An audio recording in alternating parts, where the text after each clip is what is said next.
Islam Makhachev versus Arman Sarian is official for UFC 311.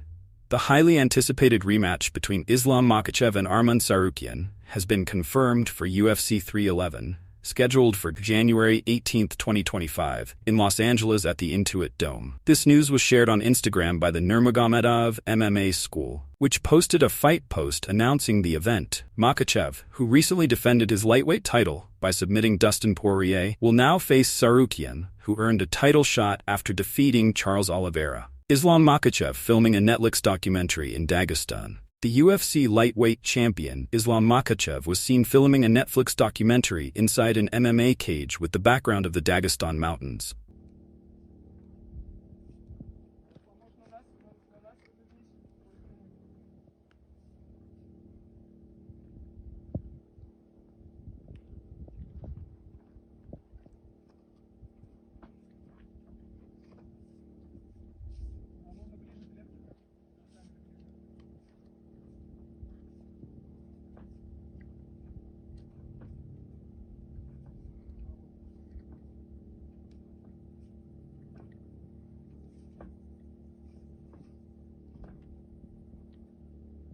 Colby Covington claims he offered to fight Shavkat at UFC 310. Shavkat was initially set to fight Belal Muhammad for the welterweight title on December 7th.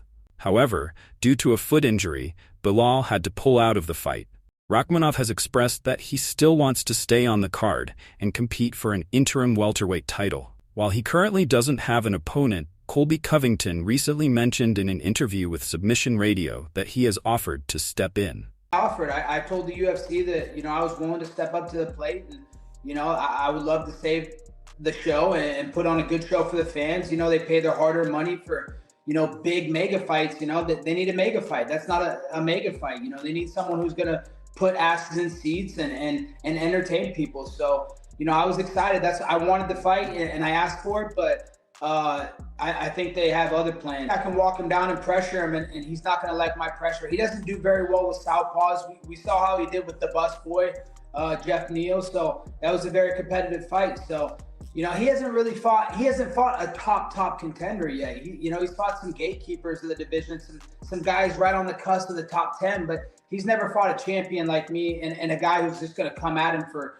5 straight rounds and just walk him down. So I think I match up well with him. He stands very tall. I don't know. I don't see anything special with him. He has some good submissions. He's slick, but that's when he can control the wrestling. He's not going to control the wrestling on me. So, I think I can beat him pretty easily, and I think it's a favorable fight, and it's a fight that I want in the future, whether he wins or loses, Daniel Cormier reveals when Khabib got really mad at him for shaking Conor's hand. In a recent upload to his YouTube channel, Cormier shared the story of when Khabib got mad at him for shaking Conor McGregor's hand. So, Conor McGregor, who I met back in the day, he was at a couple fights. We've always been cordial with each other. I don't really know Conor very well. Khabib and Conor were cordial in the beginning also, but it became so nasty now to where it was that massive build to the fight, the way the fight ended, everything. I saw Conor McGregor one time in Abu Dhabi. I don't know who he was fighting. Maybe it was Dustin Poirier. We were shaking hands, and we were talking a little bit, and we're very kind of chummy, right? And Khabib was like, brother, I don't understand. He was like, I don't understand this.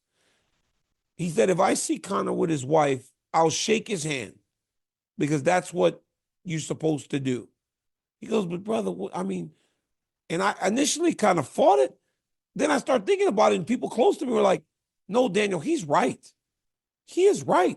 Look at the stance he has taken in regards to you and everybody you deal with. Why in the world would you not take that same stance? So things have changed now, right?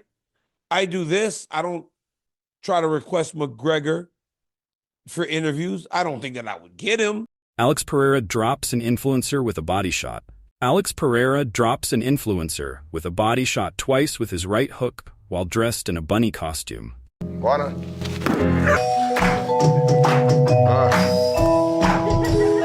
Faz uma geral dele. E aí a gente...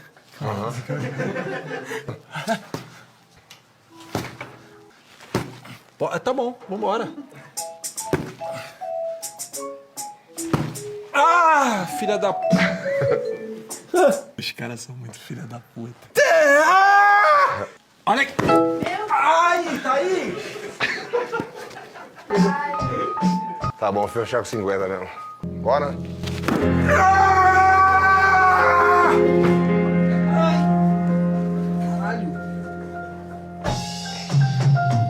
NBA player claims he can beat Jon Jones in an MMA match. James Johnson, who spent 15 years in the NBA, claims he had an impressive combat sports background before his basketball career. He says he went undefeated with a 20-0 record in kickboxing and a 7-0 record in MMA. James Johnson believes that if he improved his takedown defense, he could defeat Jon Jones in MMA due to his extensive striking experience. During an interview on Ryan Holland NBA Rookie Life podcast, he explained, Hands is crazy, but you would have to work on your wrestling part. But you believe that if you was to train, you could jump back in there with Jon Jones and them boys. Truly believe that. I'm not just... My man ain't hesitate. I'm not just He ain't talking just to blink. rap. Like I said, I've been doing this my whole life. Like, real training would really be for that groundwork. As far as standing up and fighting.